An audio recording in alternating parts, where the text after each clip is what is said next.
Wow, ekene nwoke ekene nwaanyị n'ụbọchị nke taata na mmadụ dịka onye eze Jizọs asịkwana na ya arrest Ayaya na Nando na ọ nwechara some hidden things o reveal about Ayaya na Nando nji ya na-asị nna na anya na-akwụ na-aga warawara anya na-aga warawara na afụkwana ya. Biko nụ gee na onye eze Jizọs ntị unu nụ ihe okwu banyere.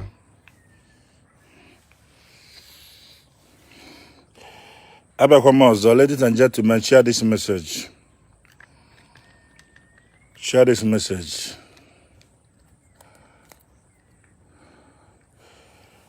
Bakana si n'uga belugo na mgbagbu. Uga belugo na mgbagbu.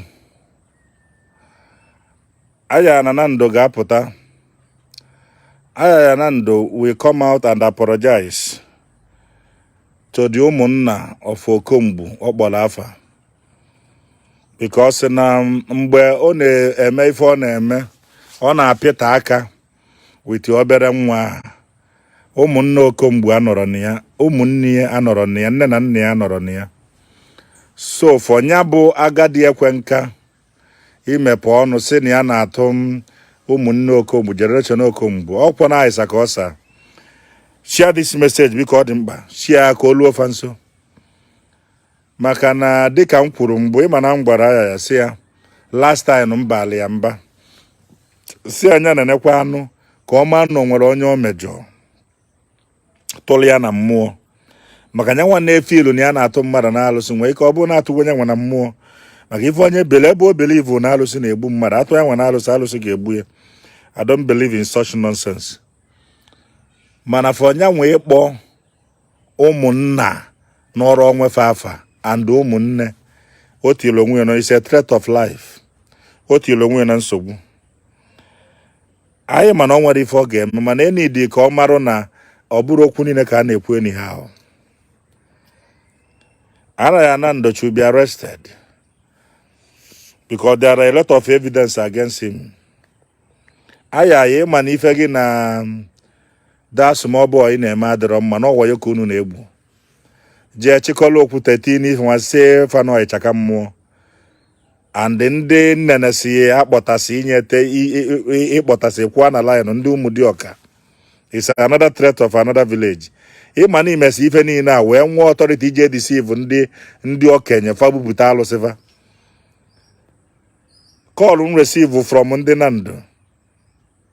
Na before eme ode fafụ na na-enwe two konze mana ọ dịka iji esa afa isi dịka isi asa ụmụazị isi wọli afa. Ando ife niile abụ ndị okenye niile aso wee bụ ọnụ a unu ncha ga-apụta. Ọ bụrụ ma ịma na akpụrụ Ayaya unu ncha niile ga-eso. Unu ncha ga-apụta kwugharị okwu afọ unu kwu maka unu ekwule na mmanụ na wipe out your family, no your own family.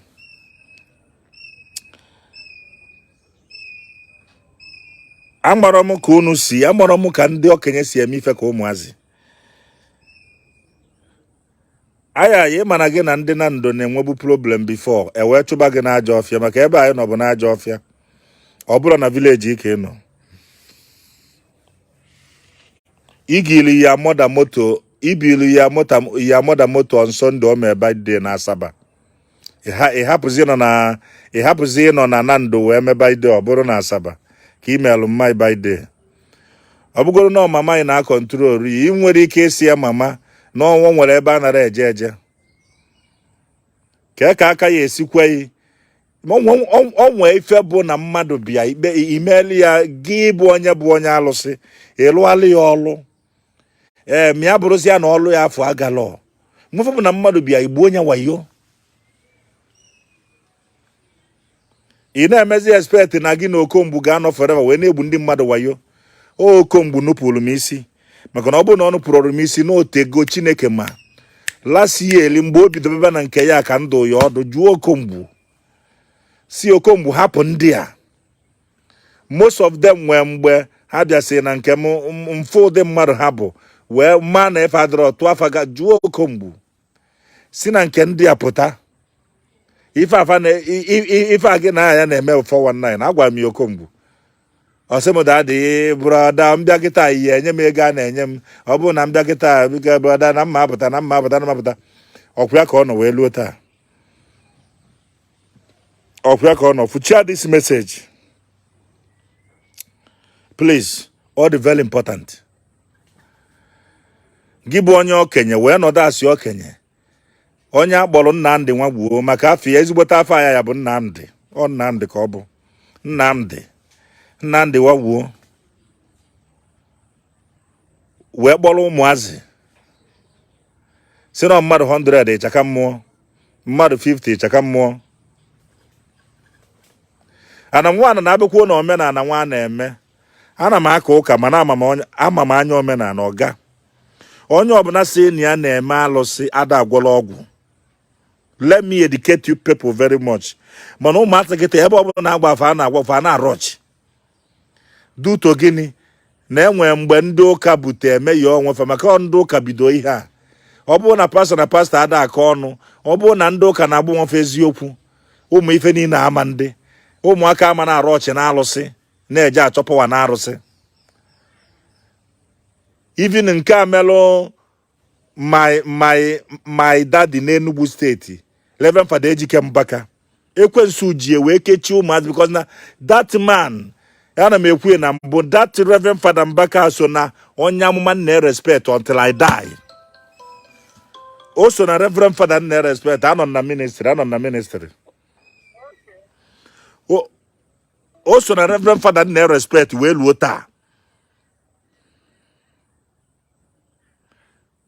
Ife ọbụla ọsọkwa gị kwuo against him mgbe eji because of politics si politics wee mechi ya adoration last year ana m ekwu ya ụfọdụ na-akpọ m iyi Mbaka is not God. Gee m ntị afụbịakwa man of God dị ka Mbaka na Nigeria. Afụ nọkwa man of God dị ka Fada Mbaka na Nigeria. Ọ bụ na ọ bụrụ mgba ndị ụka na-agba onwe ha ụfọdụ ụmụ ife ha ma na-eme mana ụmụaka bịa tii isi n'ụlọ ụka afụ na efe adịkwụlọ na fada na-ebu fada ibi ya pastọ na-ebu pastọ ibi ya afụ na efe adịrọ wee jiri because of politics wee mechie Mbaka ime 31st night ọda fada niile emesịa na nke fọ na-atọfa onwere onye pụtara ife si bishọp mba a ga-emepe adịrị mba nọ na ọ karịa izipụta bishọp gaa m ntị ehiche mmadụ abụrụ ehiche Chukwu.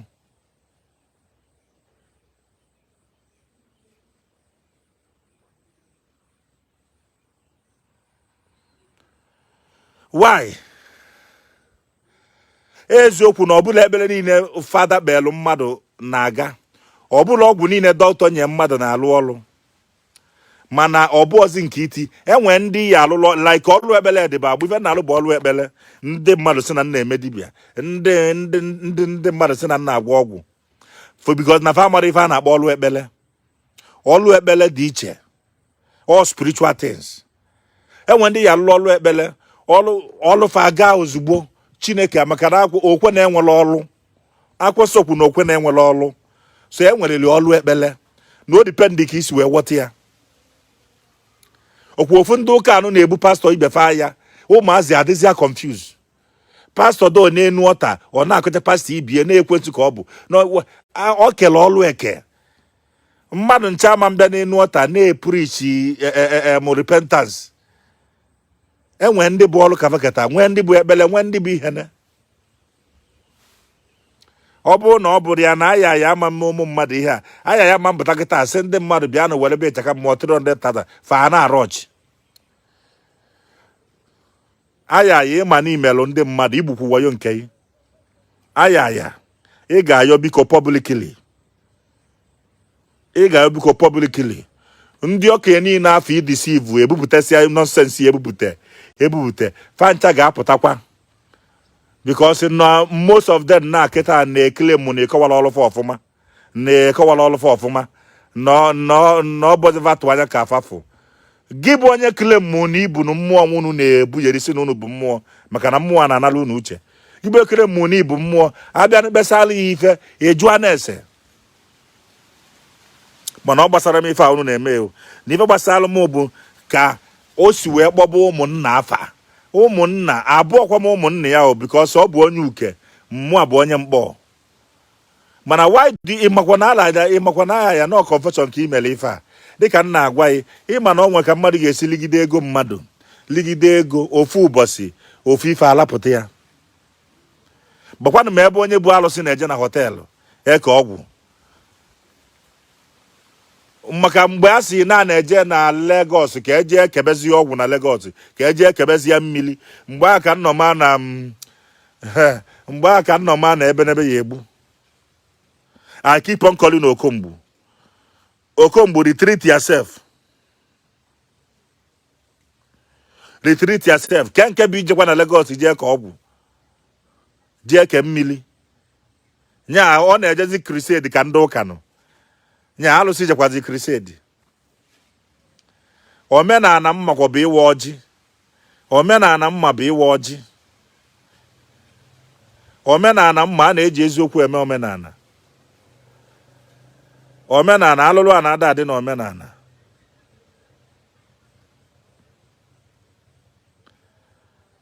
omenala alụlụ a na-ada adị na omenala mana nke unu tọnụzi eketa abụ five by founder igwe Ayaya must be arrested because ana m echi esi nsi ya ka ọ tender apology mgbe Adatuman bịa here ana m echi esi nsi ya ka ọ tender apology up till now o nwebere apology ọ tender ana m echi esi nsi ya ka ọ bịa kwuo na ya dị sorry yọọ ndị oli ego fa yọọ ụmụaka o ji chaka mmụọ wee lie ego biko mana o mebere ya yọọ ụmụnna Okomgbu ọ bụla ọmọsị na fa ya eme nke nwa mana o mebere ya nkịta nwaanyị na-enye nri na-ata akwa ntu onye eze na-anọkwa n'ihe ọjọọ anọkwa na-asị dịka nzokwu nọ na my live video m mebu agwa m ụnụ moto abụrụ investment nwa be m sendị alụ m ego gota moto ọkwa ya na nkwa enwere m ike ije na garaji gbanye moto nya butelu m moto ngosisi anya asịkwa m ya bulie ọ bụ na m enyegwe asị m anya m ego m back moto abụrụ investment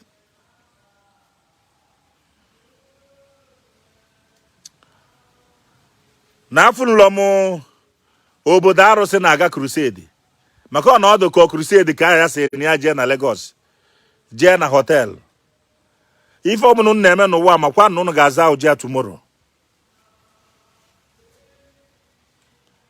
mana unu ga-aza ụja tomorrow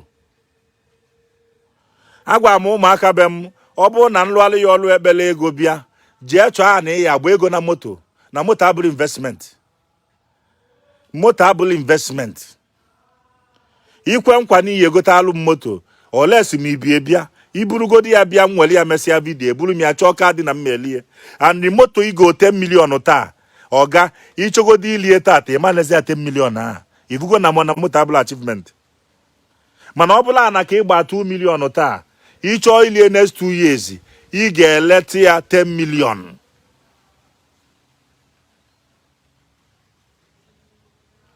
moto na-abụ na ite ezigbolu mmadụ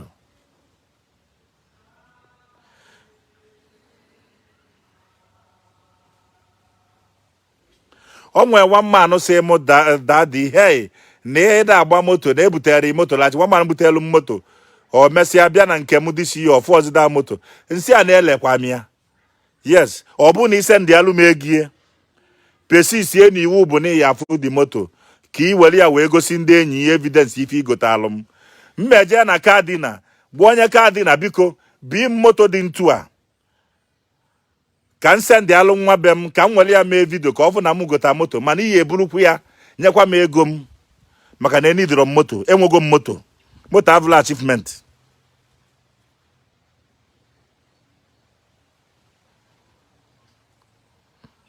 moto abụla achievement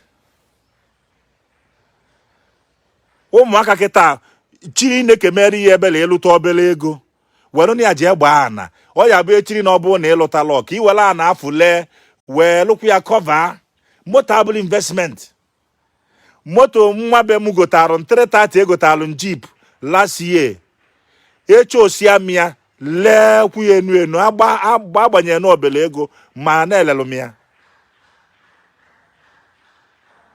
So Ayaya, come out and apologize.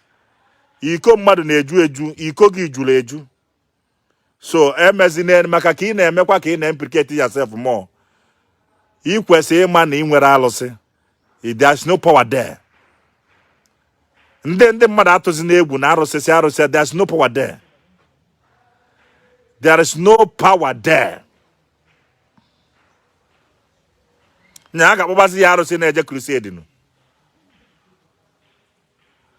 Nya akpọbazi ya arụsị na-eje crusade.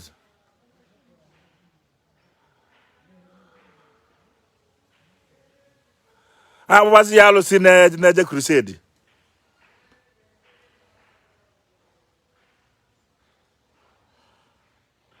Please let everybody create with caution. If one na iko na-eme mistake, boy ya si no na-eme mistake. Onye ori ada bụ onye ori ọnụ. Onye gị na ya bụ ka ọwọ yo ka ị na-abụ ọnụ. Ịma na ọ bụ na arụsị nwa adịle no ebu ụzọ wee gbu gị ya. Ife ịgba ndị mmadụ kịta bụ na ọwọ yo ka ị na-egbu. Because na gị na okomgbu mee business. Ọ na ọdụ ka mmadụ na mmadụ zuo ori. Ito ọnụ aje atụba onye nke ọzọ na arụsị. Ọ gụ maka arụsị ya ebu ụzọ gbunu. Yes.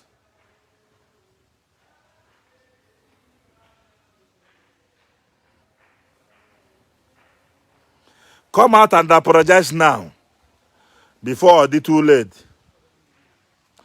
Ọkwa ka nsi ekwu nke m. That has say my own. Onye kwuo nke na-adịrọ mma correct ya mịa. Ọ ka nsi eme. Mmejọ mmadụ ana mama na mmejọ ayọ m ọnya. Mana for you epụta na net kwuyeli ife anyị kwuyeli si na ụmụnne okomgbu n'ime nke nwanụ itiri onwe na danger. You put yourself in danger ọ bụ na ịmara ọka ịmalụ. Okomgbu ebe afọ ị nọ nọrụkwa ọfụma. Kịta ka ya planụ ma ife ihe eme ndụ ị. Anything gbasara isi dibịa ife a kwụsịzi anya. Plan your life. Kita abụrụ mgbe moto ị need be moto kita ma ka ndị na-asị m gị oke mgbu moto. Okomgbu ị need be moto now.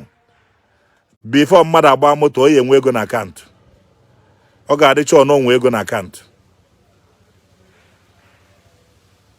Na-enwere ego ada agba moto. You need be private moto now okomgbu because onye ka eji edeceive. Onye agbọ ya sị na a ga-ebi moto a na-atọghị. Onye nwee 1 million na akaụntụ na-agba moto ife ọ na ọ mara ife. Kere gị ga-eji wee maintain the moto. Share this message. Bobble is a model to come back on and let's end the video because this is a video and Ayaya basa nabuzi and okwa na Ayaya subscribe on this channel. Don't you mind Jamano? I want to pause and I got a new road that I will throughout our daily 2K. Akada mama. I know aka jaja na ebute ọnụ mmanụ aka chọrọ ịbịa daja n'ụbọchị nke tata ọnụ anyị wee dị mmanụ echi ekenekwa mụ na ekene ihe na-emere Igbo ihe